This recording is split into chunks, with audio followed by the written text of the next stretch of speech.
When you give God permission, he's going to start disrupting your life. Hey y'all, and hey again. If you're new here, my name is Gabby, and over here I talk about self-improvement, lifestyle, spirituality, and happiness. And I really just want to talk to y'all today about how God has been moving in my life. When I hear something like that, God moving in somebody's life, I automatically get so excited because I just like hearing about people's testimonies and what God has done for them and is doing for them, and just seeing stuff unfold. I just think it's really cool. But for me, even though I see him moving, it's not like there's a lot of good stuff going on in my life right now. It's actually pretty crazy, which is what's making me know that it's him. I've been hesitant to make this video or make videos like these because sometimes I feel like people shy away from hearing about God and hearing about the Bible. You start talking about the Bible and people like, oh yeah, okay sis, especially when you younger. I've talked about some of the challenges I've endured on my channel over the past, well, probably since the beginning, but I've just been talking about it in a different way over the past few months. I was trying to live with this image that I was creating that just was not real. It was catching up to me and I was getting tired. So many of us had those moments where we just like, God, I'm tired of this. Like, you got it. I give myself to you. And then things continue on over time, and eventually we get to a space where we are saying that again. And I've just gotten to a place, the lowest place I've ever been in my life, that I'm just calling rock bottom. This time was just different for me. When I say, God, have your way with me, I will be obedient. I don't even want what I think I want what you want for me. It's hard, you know, considering the type of person I am, for me to give away control. Like, that has been hard for me, but it's also been very freeing because I know God got me, like, period. And I don't have to keep pushing myself and try to figure things out, because I'm that master plan type of person. Something don't work out, I'm not sitting down for too long. Like, I'm what's next? Something that I realized is then when you get to this point where you're ready to give it to God and for God to work through your life, it is gonna get hard. Like, when you start trusting him just in general could be hard. A while ago I was terminated from my job. I felt like, oh my gosh, Gabby, like, what?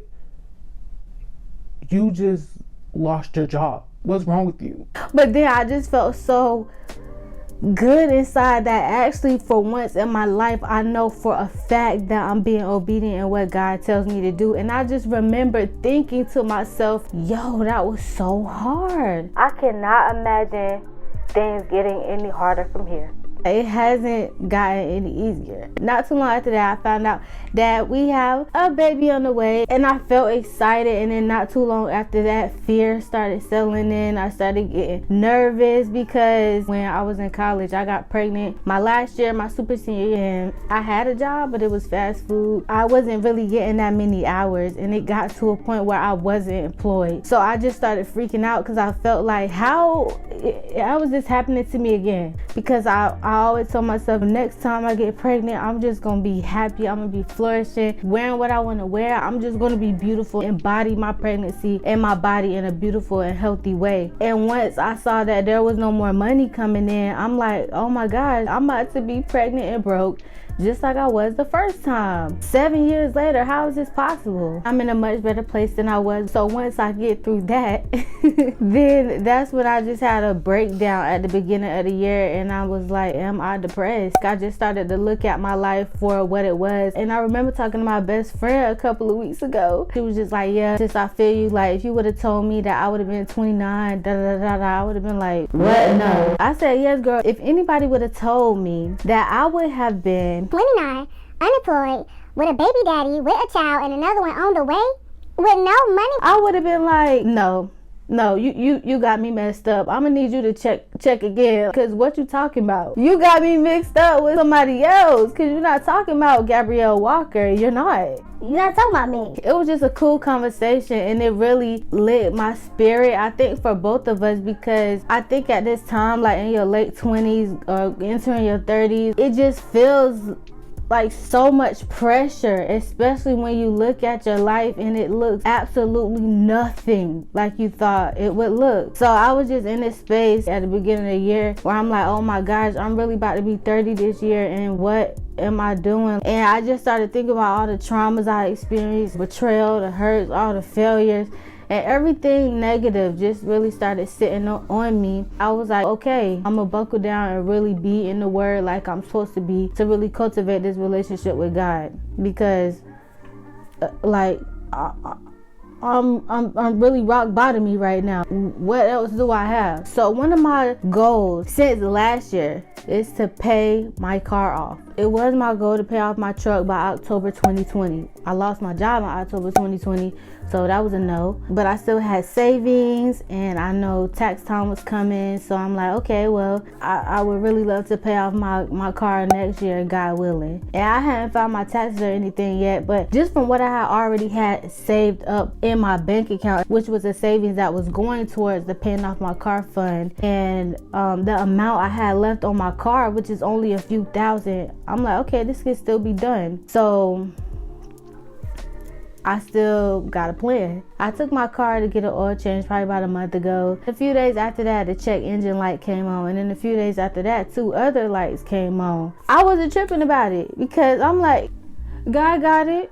They'll probably just go right on off. My boyfriend was the one that was really tripping about it. He was like, hey, you need to go get that looked at. And every time he said that, I would just be like, I ain't worried about it. This is not typical me.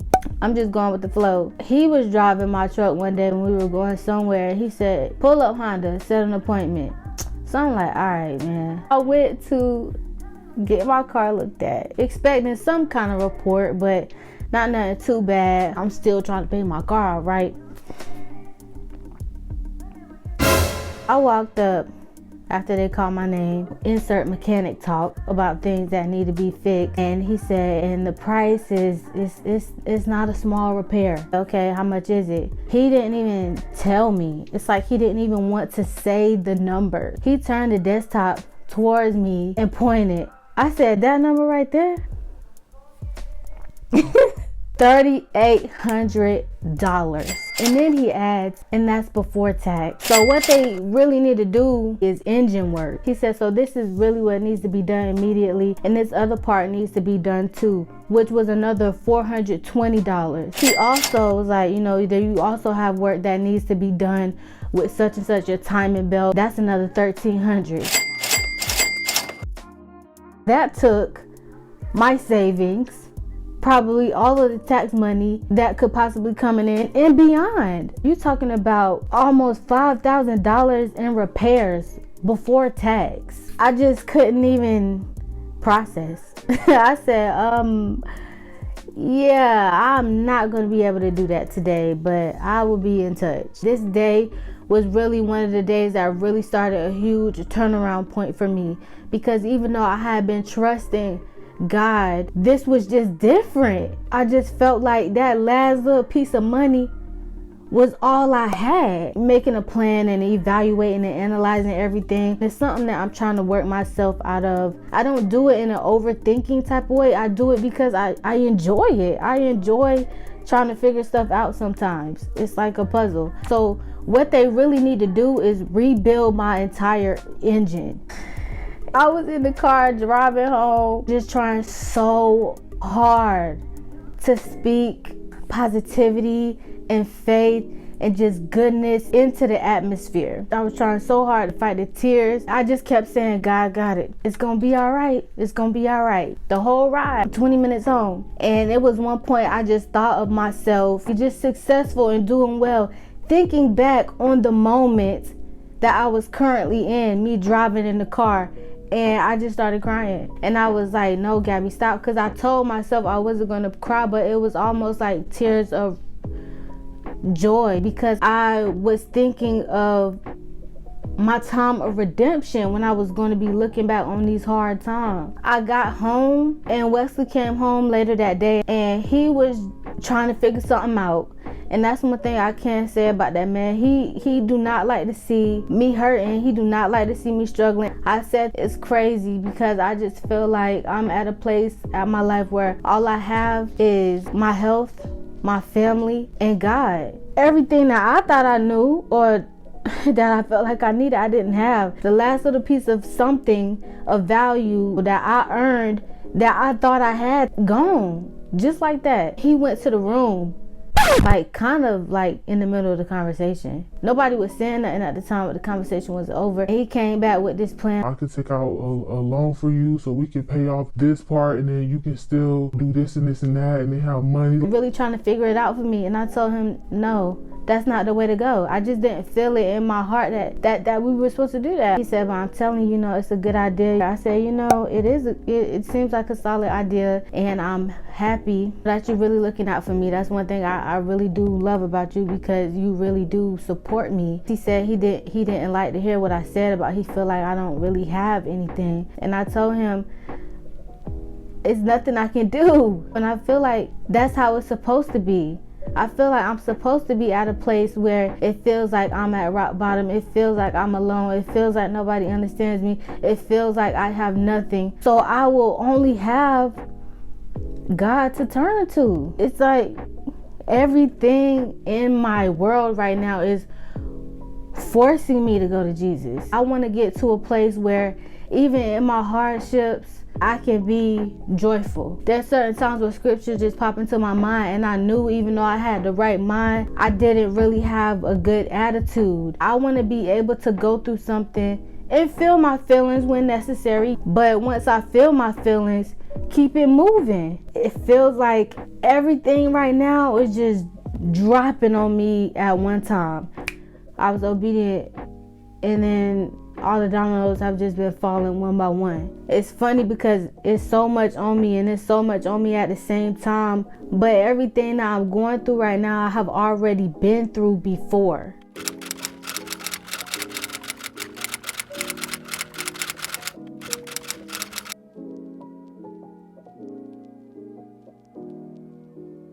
It's like I'm dealing with that all over again. The only thing that has really made this time different is the same thing that started this whole series of events. I've had jobs before that I wanted to quit with my whole heart, and I wouldn't do it because I'm not the type of person who's just not going to have any income, or at least find another job first. Could never find another job first, so I just stayed where I was, miserable. But this time I was in a situation where God made me have to choose. Are you going to follow these guidelines to keep your job? Are you going to follow what I'm telling you to do and quit this place? I prayed on it, and I just kept hearing this voice telling me, you gotta go. So I made the decision to leave. That's the one thing I did differently. I would actually listen this time. And everything that I've been through before in a similar situation has just fallen on my lap all at the same time. I see something like that, and it's just so big of a coincidence that I know it can't be a coincidence.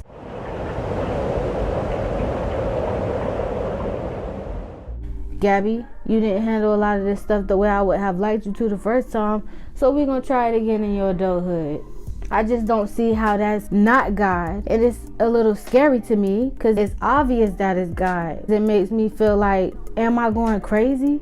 But it's also exciting because you know something good is about to happen to you. I've just held on to this thing for so long that I was gonna have a good, happy life. And it's something that really just exploded inside of me after my brother got killed. I was determined to live a happy and successful life for him, for me. The way I feel right now telling this ongoing testimony, the way I look, it's nothing but the grace of God. Because I've been struggling. God, what do you want me to do? I don't even know what you're doing. I'm not even gonna ask what you're doing. Just what do you want me to do? Because everything I've tried in my life has gotten me nowhere. So let me listen to you. You stripped me of my pride, money, of my plans. My body is not mine right now because I'm creating one inside of it. I feel alone, so any friendship or relationship right now is not really giving what my heart and soul really needs to be gave. So it's me and you now. But I know I'm blessed, and I know I'm healthy, and I'm well, and I haven't lost anybody in my family. Everybody is healthy, and I really can't ask for any more than that right now, because that's a blessing, especially all the death that I have experienced in my life. I know I'm just starting to see life a lot differently, because I've done built myself up around so much bull crap that I have to start over. I have to start from scratch. I really didn't even mean for this video to be this long, but God is moving, y'all. This time I'ma just let him move. I'ma just let him move, because I don't have anything else to give anybody. I'm just trying to really be who he has called me to be, because the life I'm living is not one that I even want to live, but the life I'm living is the one that I have forced myself into by doing things my way. I have to do what the Lord wants me to do, because he is the one who has the life that I want, but I have to do what I have to do to get it though. And doing what other people want or I think other people would like is not gonna get me there. This is a journey for me in the making. I'm not just here to say, y'all, 5 months ago, life was hard. No, my life hard right now.